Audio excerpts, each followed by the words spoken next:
Hey everybody, this is Mike. I'm here, and I am joined by a very special guest, my friend Nick Pedone. Nick is joining us today. He's doing a show right now with Phil, Uncle Phil, on the Sports Parlor, the Bet Jack Sports Parlor podcast. So Nick, welcome to Brownie Postgame. Yeah, thanks for having me. Excited to talk some Browns. Heck yeah, man! So appreciate you coming on. First things first. Give me your impression so far. Have you been to any of the games live in person or any of the training camp events yet? Yeah, went to a little bit of training camp. Haven't been out to the preseason game. I was actually caught in the rain at the Guardians game for preseason, the opener of preseason here in Cleveland. So yeah, training camp. I've been out there, but not an actual live game yet. Got it. What was your impression of what you saw at training camp?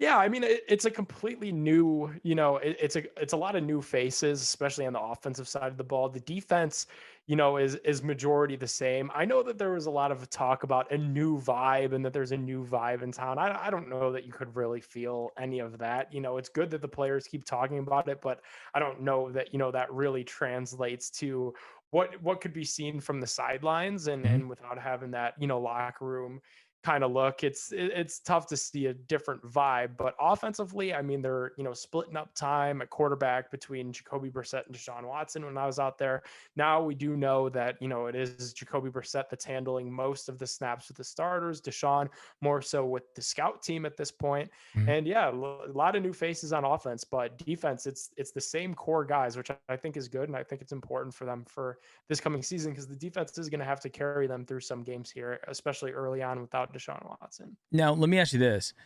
Being that you've seen them with your own eyes, and I assume you saw plenty of Baker as well, talk to me about the difference Yeah. of just with the naked eye, the smell test, difference between what the Baker-led Browns were, and then whatever the feeling is that it is now in the building or in the practice field or whatnot with Deshaun. And is there any loss, or is there anything that we're giving up when it's being handed now to Jacoby? I don't think so. As far as on the field goes, watching a little bit of camp, you could definitely tell the difference between a Deshaun Watson pass and a Jacoby Brissett pass. Like they just look completely different.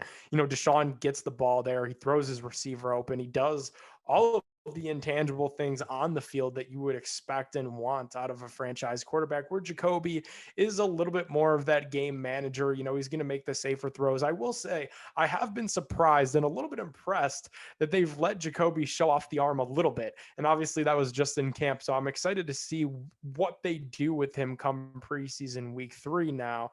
So yeah, I would say that on the field, it's definitely night and day. They're going to be much better with Deshaun Watson on the field. Mhm. But when Jacoby's out there, I think they got to just hope for the best and hope that he could make the easy throws that at times Baker just couldn't do last year. Now, what about the difference between Baker and Deshaun? Now, granted, this is somewhat of a different offense. Some weapons they're bringing back from the receiver, but I mean, obviously Amari Cooper and David Bell is going to be out there. So it's going to be different from like the OBJ and Jarvis that we've seen in the past. But how does Baker and his leadership or the command of the offense, how does that compare to what you've seen so far with Deshaun? I think it'll be similar. I really do. I know, Baker's leadership, he that kind of went to the wayside at times last season with the injury.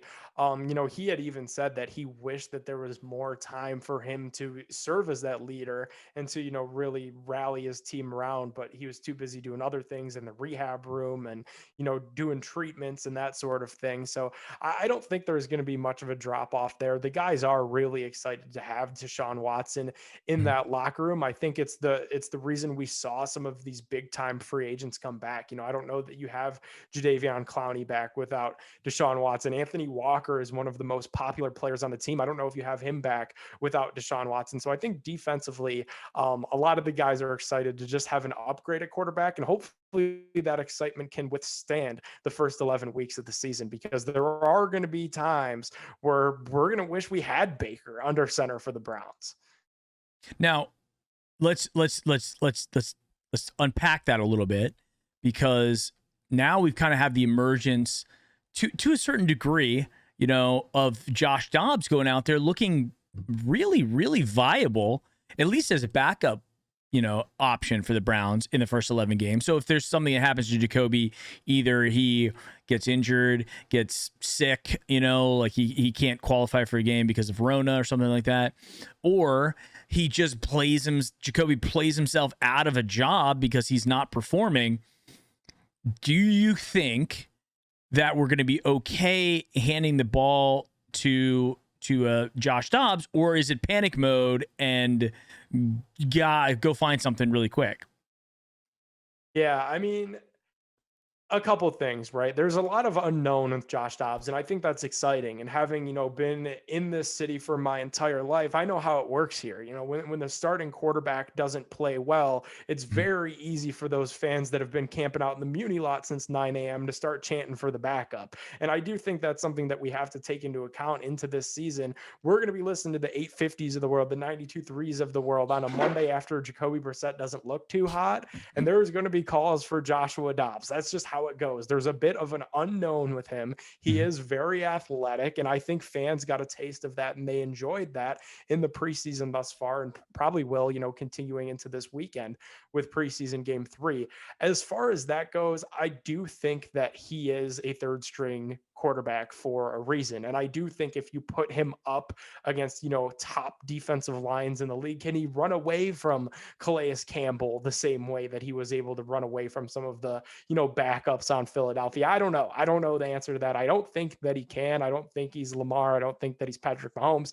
And I do think that he's, just a really solid guy, a really smart guy, a good locker room guy, but, definitely a really solid athlete. Does a lot of the same things that Deshaun Watson can do, just not at scale. Right. I think that was the one thing that kind of that Deshaun comparison. He's like Deshaun light, right? Yeah. He's got the athletic ability. He's a smart quarterback. He doesn't turn the ball over. He's got a little bit of elusiveness, right? So he has some escapability, but he's not going to light you up. I mean, he ran a 4.640 in the combine, so like you're not just gonna all of a sudden get elite speed, 4 Right. years into the NFL. But in terms of how his game translates, I honestly think that for the long term, it could be a smarter decision to continue to develop him as the backup. He's a little bit younger than Brissett. He doesn't have the miles on the tires like Jacoby does, but I think it could be a smart move to continue, and it'll be cheaper too, right? Yeah, definitely cheaper, and that comes with the, inexperience. I do think there was a time where it was considered, maybe Joshua Dobbs is the type of guy that you could stash on a practice squad in a world that, Deshaun Watson is unsuspended for the final 6 games of the season. Maybe that's true now under the new CBA, how they do with the practice squad protections, where you could protect 2 players, usually protect your quarterback and your kicker on the practice squad week in and week out. So we'll see how that unfolds. Obviously, there's a lot of football left to be played, but yeah, throughout this preseason, Dobbs has impressed. He has definitely earned himself a roster spot in that QB3 position. It Mhm. really seemed up in the air when they brought in Josh Rosen. It was like, man, are they not impressed with Dobbs? He really didn't get any snaps at all during OTAs, but yeah, he's for sure won that job and locked that down for the immediate. So let's talk about some scenarios here, right? So we've got 11 games that we're going to be without Deshaun Watson. And to be honest, that first game, the Jaguars game where Deshaun's in there, who goes 1 for 5 for 7 yards. I know he had a couple drop passes, but the first one was a swing and a miss, whiff type pass. So it's probably there's going to be some some more rust that needs to be kicked off. But how many games do you realistically expect the Browns to win out of the first 11 before we get Deshaun back?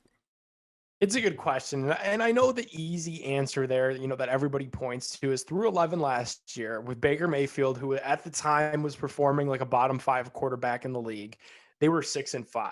Well, in that 6-5, you also had Baker have some really solid showings. The win against Cincy after the OBJ blow up, they were 6-5. I think I would be content for sure being in that spot. If you could tell me right now, Mhm. that give me that option, the Browns could be 6-5 through 11 weeks, and then you get Deshaun back. Would you sign up for that? For sure, I would sign up for that. Um, but I think realistically, man, it's any given Sunday. I know people like looking at this, first 4 games of the schedule, and Phil tells me this all the time. He hates the schedule game more than anybody Mhm. because Atlanta could beat the Browns. Pittsburgh could beat the Browns. You just never Absolutely. know. And at the same time, everybody's kind of penciling in the Chargers possibly as that first loss in Week 5. You don't know. Maybe the Browns beat the Chargers. I mean, they had a really nice showing against them last year. Obviously, California now they boosted that entire defense. So to be determined. I do think the Browns will probably be in the ballpark of 5-6, 6-5. If I was a betting man, I would say they'd have 5 wins when they hand the keys off to Deshaun Watson. I know people are really excited about Jacoby Brissett. We've seen Jacoby Brissett. We know what we're getting into. Mhm. It's probably going to be a bottom 10 passing offense in the NFL until Deshaun Watson gets back. And then you hope that it takes him, only a quarter, only a half of real action football to knock off some of that rust before we see him make the throws that he's capable of.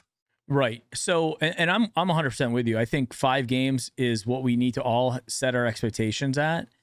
I think that first Panthers game is going to set the tone. If Jacoby is out there and we play well away against that Panthers team with a very motivated quarterback on the other side of the field, with a one of the most dangerous weapons of the NFL, and Christian McCaffrey, who just happens to, like, it's guaranteed he's going to be healthy unless some act of God happens between now and the first game, because he's not going to touch the field in the preseason. So looking at that, what would be a scenario where the panic button would have to be pressed for the Browns? That's a good question. It's so, I guess, like, my brain says, my heart says Twitter and just Browns universe as a whole is going to be in meltdown mode after Week 1. The good part of how this schedule is constructed is that 3 of Deshaun Watson's 6 games are against divisional teams. So you could go, you play how many division games every year? You could go over in your normal games, but if you win out in the division, you won the division. So I think if they lose against Pittsburgh in Week 3, that's a primetime matchup. That probably will sting pretty bad. And then you got the Bengals as well on Halloween. I think that's a game that we saw Baker just handle the Bengals. So it'll, they just went to the Super Bowl. It'll definitely be a little bit difficult if the Browns can't get past them. But you got to win your divisional games. We see it year in, year out. It all comes down to if you beat Pittsburgh, if you beat Baltimore, and if you beat Cincinnati. Usually they've been able to beat Cincinnati, but the other 2 have been a hiccup. So I think that's really where you start hitting the panic button, is if you really start slipping behind in those divisional games because you don't have your franchise quarterback available. So it all comes down to divisional games for you. So if we Yeah. go, let's say we start off the season 0-5. And if we do, I'm trying to throw out some worst case scenarios here, guys. Yeah, By no means, I'm not trying to manifest anything like this happen, but I want to throw out some realities that could occur. And we go down 5 games. Basically, we have to then be perfect from that point out, and we have a quarterback that most likely would have contributed to those 5 losses. At that point, are we saying it's Dobbs season, or are we trying to make a phone call and see what else comes about? Because if you go 0-5, basically your season's a wash at that point, right? So what's the difference? Yeah, and I mean, and the difference here in this situation, I think something that they have to monitor is how much talent is on this roster, how many key players are in the prime of their careers, and the fact that, oh yeah, you don't have a first round pick. So bottom line, this season cannot be a throwaway. Kevin Stefanski, Andrew Berry and company, they signed up for this, and they know that this cannot be a throwaway because they don't have the draft capital to right a wronged ship. If this thing does go, that sour, and say they win 5 ball games all year long, that's not good. That really sets back the long-term outlook of this franchise. And at that point, they could look to trade away some of those key pieces to recoup some draft capital that they lost in the Deshaun Watson trade. I really don't think worst case scenarios are going to play out. There is so much talent up and down the roster. I think, Mhm. against games like Atlanta, you could win you could put you or I out there at quarterback. And as long as you have Nick Chubb, Kareem Hunt, and Myles Garrett wearing brown and orange, you should walk away from those games as a winner. But yeah, I do think that they are going to continue to make some calls and look all around the league come time for August 30th when these rosters have to be trimmed down to 53 players. I know their Jimmy Garoppolo interest has been hot. It has been cold. I do think in a world where Jimmy Garoppolo is released, that interest from the Browns would certainly peak. They obviously don't want to give up any more draft capital or monetary capital into that quarterback position. But I think in a world where Jimmy G is released and you could just ink him to a 1-year deal, Jacoby might have to turn in the keys to that car. So in the event that happens, where Jimmy's cut, he becomes available, the Browns have clearly seen enough of Jacoby in practice and what he's done to be able to say, are we ready to hand him the keys and say, go play 11 games, buddy? But if Jimmy's cut, it costs nothing more than money to sign him for a year, and they obviously have the cap space to be able to do it. Is there a situation where Jimmy comes in realistically still? I think there is. I think it makes a lot of sense for Jimmy. This is one of the only situations that he could come in and play and actually look good. I mean, I know people have thrown out Seattle. They're trying to lose. They're eyeing up Bryce Young, CJ Stroud. That division is tough. I don't think that's really a fit for Jimmy G, especially with no O-line coming off a shoulder injury. Mm-hmm. That doesn't make any sense. And then the other QB needy team, we've talked about them a few times on the show already, is Atlanta. And I think they probably have shown that they don't want to do it. They have their vet in Marcus Mariota. They drafted Desmond Ridder behind them. So I do think for Jimmy, it makes all the sense in the world. And for the Browns, I think it sends the correct message to some of the guys in the locker room. Like, look, we're not treating this year as a throwaway. Say that worst case scenario happens where Jacoby Brissett doesn't look that good. Okay, we at least have a contingency plan. I think the only thing that stands in the way of all of this coming together is if the 49ers do wait until that very final deadline to just outright release Jimmy G from their 53-man roster on August 30th. That gives them about 12 days to, absorb the Browns playbook, practice for, call it a week, and go out there and try to win a football game. I think the timing of it is going to prove to be very difficult in another weird offseason for Kevin Stefanski. Like, guy has yet to have a normal one, but I think the timing of it could really be the boomerang in this whole thing that throws it awry. Right. And I think I don't disagree with you there. I think it really comes down to what do the Browns actually think of Jacoby right now. Obviously, they haven't seen him in any live action yet, so we don't really know. But as you were saying before, we have so much talent on this team up and down, basically every position. I mean, even the depth at offensive line is scary for the Browns right now. And so if you just have a guy out there who's historically not been somebody who turns the ball over and can clearly manage a game, allowing a defense that potentially could be elite, right? And then also surrounding him with two elite running backs and weapons at the receiver and the tight end position and guys who can block. We're not asking you to be, we're not asking you to be something that you don't have to be. Like, you don't have to force anything. So, but if the Browns do make the call for Jimmy, then I would be shocked if he goes week 1. I think it would probably be more like full-blown contingency plan to say, Jacoby, go out and play, but we're not giving you a very long leash. Like, if it doesn't work out, we're gonna have two guys that are gonna be ready, and they're basically just inviting in a QB controversy, because you're gonna have people that will look. There are people out there, and they've been saying this all summer. Even when the Deshaun situation was, wishy-washy, where he was interested, and we were cut out of it, and everybody just then jumped into the Jimmy G camp. So there are clearly people out there that have interest, and then there's clearly people who have no interest in him at all. Yeah. Right. But let me ask you this. This is another situation that includes Jimmy, right? Let's say Browns do well and Deshaun comes back and against the Texans, we cruise our way into the playoffs, and I don't care. It could be wild card. It could be division. It doesn't matter. We make the playoffs. Okay. Things are going good. This is like best case scenario type situation now.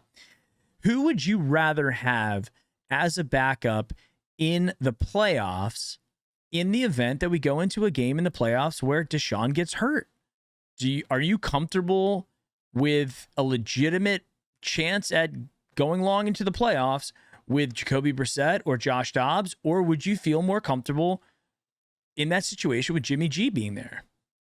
Yeah, I mean, me personally, Jimmy G, I think that answer is pretty clear. I mean, he's been in big spots plenty of times, played in a Super Bowl, played in, conference championship games. I think the people that are afraid of Jimmy G are the people that watched that play this year where he had a complete Brandon Weeded meltdown. It ultimately like cost the 49ers the game, where he just kind of threw the ball up there and fumbled it right to the other team. I think that's why people have such a bad taste in their mouths about Jimmy Garoppolo, because that play was so ugly and it did ultimately cost the 49ers their playoff berth. But I think I keep going back to it. We know what Jacoby Brissett is, and when I say that, I've asked people, what's Jacoby Brissett good at? And they'll give you, oh, he's a great guy, he's a leader of men. Yeah, but on the football field, what is he good at? Oh, he carries himself in such a good way. Yeah, but on the football, what are his capabilities physically? And nobody's able to answer that question, because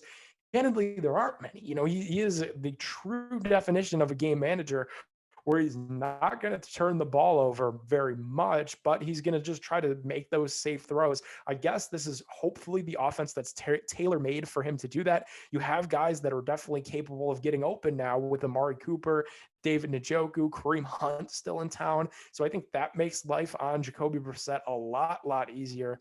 But yeah, if you're asking me who I wanted, me to take to a potential, playoff berth and deeper, it'd probably be Jimmy G, just because I've seen him do it before. Right. And I think that's the way I feel as well. It's like, if we have seen teams in the past go into the playoffs with their starting quarterback and things happen. Think about Kosar back in the day when he had to step in for Troy Aikman when he was getting the concussions, and was able to win the NFC Championship game, which launched them into one of the Super Bowl wins. So there are times where backup quarterbacks, veteran guys, come in and step up to be able to do that. Now, I think it's a little bit unfair of everybody to say, hey, Jacoby can't do it, because like you were saying, like, we just don't have the body of work to be able to say 100% can he do it or not. And to be honest, even if you look back at his stats in Indianapolis and Miami, I mean, he wasn't on the roster that he was playing with there was nowhere near what he's got with the Cleveland Browns. So the deck of cards is completely different. So who knows? A guy like that who is a game manager, might be literally just what we need, with this offense, and let it rip. I truly think that they believe that Jimmy G and Jacoby Brissett are very similar.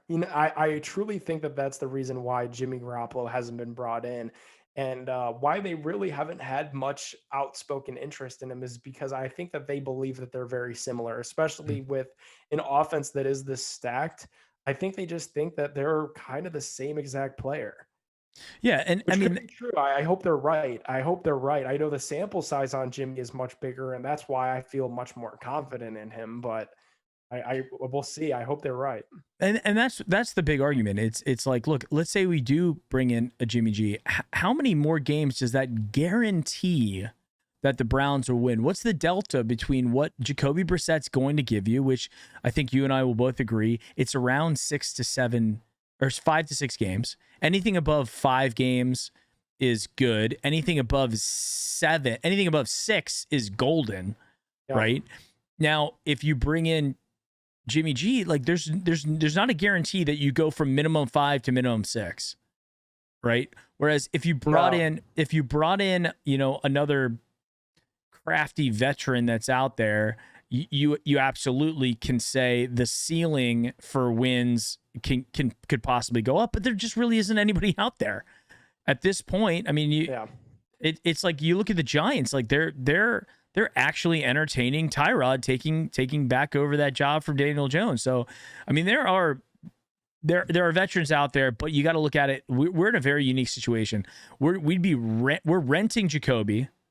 We'd be renting Jimmy G.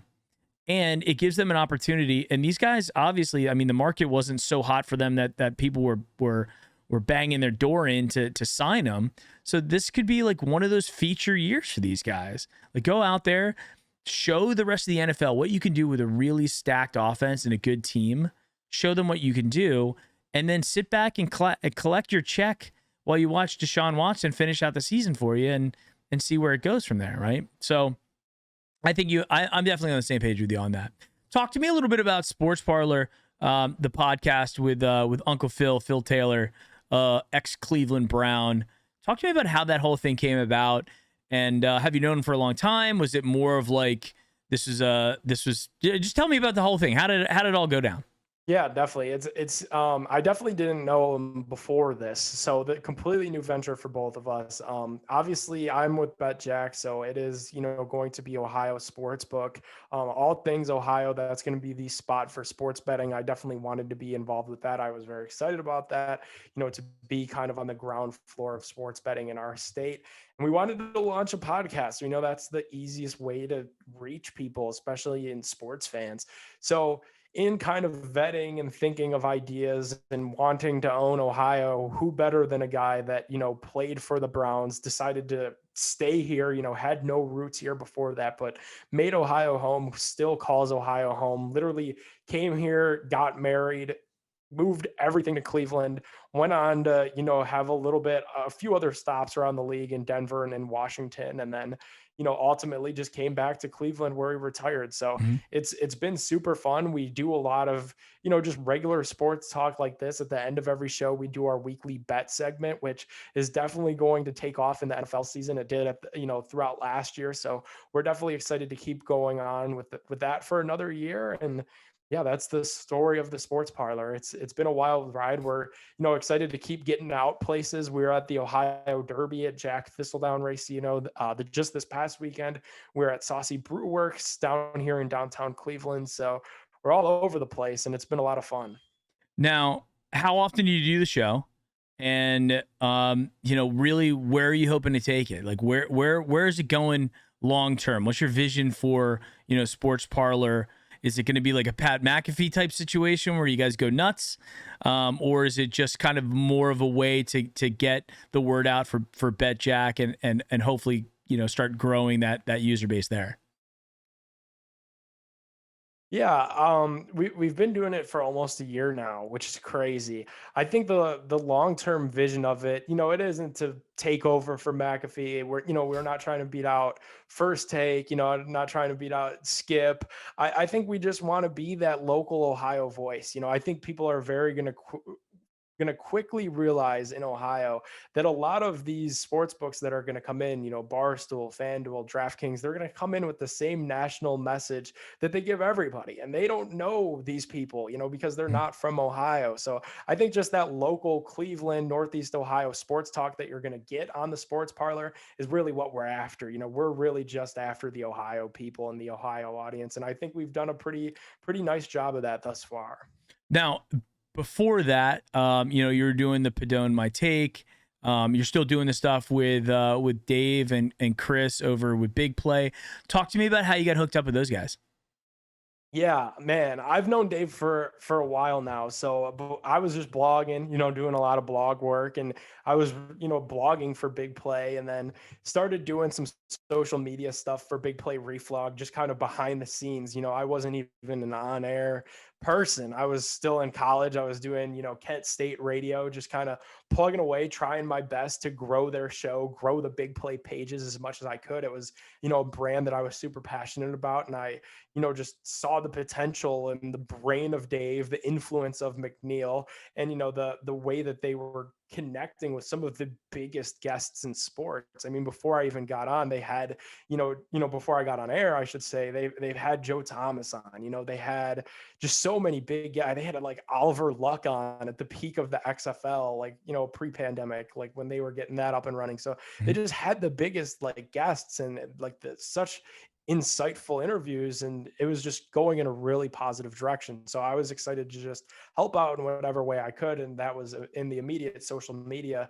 And then eventually, enough time went on that I got in, on a fill-in basis whenever they needed a third. I was down to be that third man, and was driving on into the Big Play studio and just being there and being present whenever I could. And yeah, just kind of took on to now I'm definitely in a little bit of an alternate role where I come on to talk Browns for the most part, and then Gabrielle Cruz comes in for me, and she, takes it home with some Guardians talk. So it's been an outstanding ride on Big Play Reflog. I'm really proud of what we've accomplished Mhm. at Big Play as a whole thus far, and there's definitely a lot more room to grow and to go, and I think that there's going to be some fun announcements out of Big Play very soon. Ooh, a potential announcement of an announcement. I love those.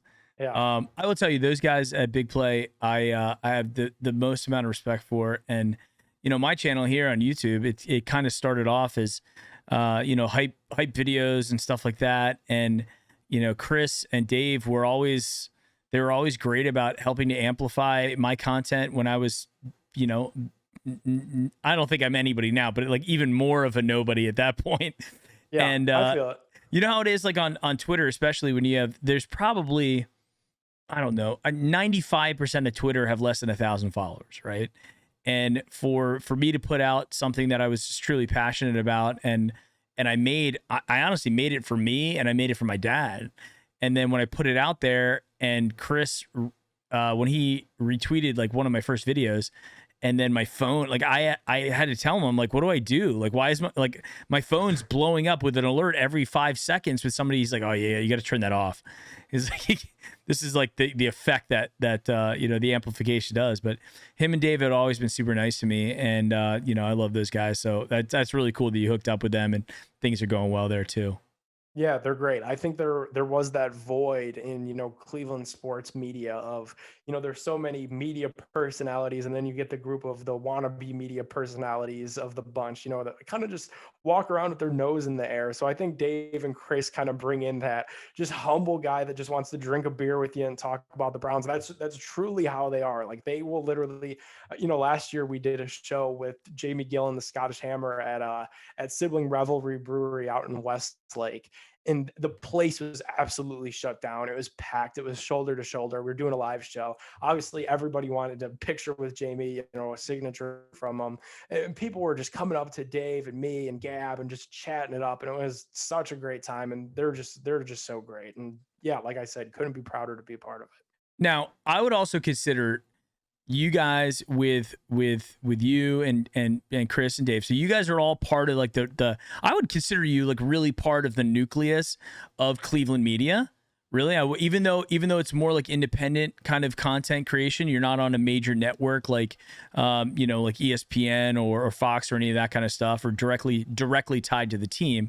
But what is your take on really kind of the media that's up there with some of the older heads that are out there that have been through the really ugly seasons with the Browns for the longest time, who are still doing it, and then you have some of the new up and coming people, like yourself, verified guys on Twitter who are doing this type of thing, who maybe want to talk about the Browns with a different spin of positivity. Like how is it up there between like when you interact with some of the older, grumpy media heads, and then younger people who are out there like just going out there saying, hey, we get it, you've been in here since the 80s, we understand that, but like this is a new team. Like, what is the dynamic between new media and old media up there?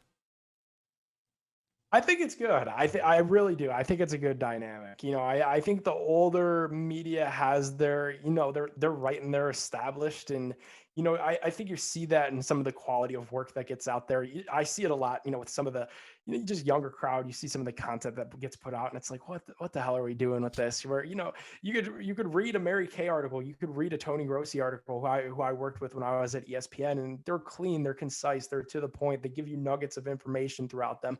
And then you have, the aggregators of people that, screenshot their content and then make their own, Mhm. type of graphics. I think there's a home for all of it. And I think that there's enough room for everybody to eat. Obviously, it's a completely new age, though. So I do think that there is a ton of room for adaptivity. And, that I think YouTube is going to be bigger than TV in the next 20 years. So there's just a ton of room for kind of that new digital media wave of Mhm. people, influencers, reporters, whatever you want to call them, that come in and just be involved in the Cleveland sports community. I definitely think there's a area for it because technology. Yeah, I mean, we live in a time now where I was talking to my wife about this because my son has a YouTube channel too, and he's 11. He started it when he was 6, and That's um, awesome. and he's a gamer, and I'm like, this is the first time realistically in history where anybody can have their own television channel, essentially, right? Anybody who wants to be, do interviews or be a talking head and just talk about whatever they want to do, whether it's news or sports or gaming or whatever the heck they want, they have the ability to do it. And it's almost like the older media people that are out there, some of them have figured it out and they've embraced it. Other ones, they're getting paid a salary to work for a team. And unfortunately for some of the older media, the problem that I see is they're very bound by what they can and can't say because they're associated with a brand, like a newspaper or, a .com or a big TV studio, right? So they say the wrong thing, they piss somebody off, that could be the end of their career. So they have to be very filtered with it. Whereas somebody like me or somebody like yourself, the guy's a big player, we can, like the Pat McAfee's of the world, dropping F-bombs whenever he wants to do that because he can, because it's on YouTube. Yep. And I really think that this is, the exciting thing about it is, and there's people who have tremendously bigger, audiences than I do here on YouTube. But I will tell you, I think that the wave is still going. So anybody out there who's listening to this who happens to be interested in maybe creating their own content or whatnot, it's really not all that difficult to do. There's tutorials on YouTube for OBS and for everything that we're doing here. It's not that very difficult. It's not that hard to do. You just got to put a little bit of time and effort into it, and then you can have your voice be heard. And I'll tell you, like, every time I see somebody on Twitter who's like, I'm trying to get to 500 followers. I'm trying to get me to 1,000. I always retweeting those guys. And when I do it, I think back to, what Chris and Dave and guys like that did for me when I was that guy. And I'm like, I help me get amplified. Help me talk about this. And I think there's a world out there, especially like on Twitter, that there are some positive people, but then there's also negative. And I feel like I'm that guy that skirts the line between positive and negative. Sometimes when I'm in a bad mood, I'll go hyper negative, and I just choose violence that day. But most of the time, I try to stay on the positive side, because honestly, Twitter's a very dangerous place. Mentally, you can get really caught up in some mental stuff. So I don't know. Long story short, go out there. Everybody is out there who's listening to this. If you want to make something happen, make it happen for yourself. Just put out some content and see where it goes. Nick, we've been at it for about a little over a half hour. I want to say thanks, man. I really appreciate you coming on. I love all your content. I love everything you're doing. You even listening to you like on the Twitter Spaces this summer. Seeing what you do every time I tune in for the for the reflog show, that kind of stuff. You've always impressed me with that. I think you got a tremendous bright future ahead of you in everything you do. I wish you the best of luck with the BetJack stuff and the Sports Parlor. And tell Phil I said hello. I'm a big fan from back in the day. So I hope he's doing well, and I wish you guys the best of luck. Thanks so much for coming on. Yeah, thanks for having me. It's been a blast. Excellent. All right. Thanks, guys. Thanks for tuning in. Subscribe to the channel. Leave us a comment. You can see Nick Pedone 12 at Twitter. Follow him there. Follow me as well if you'd like. I try to follow back everybody. And we will see you next time. Go Browns.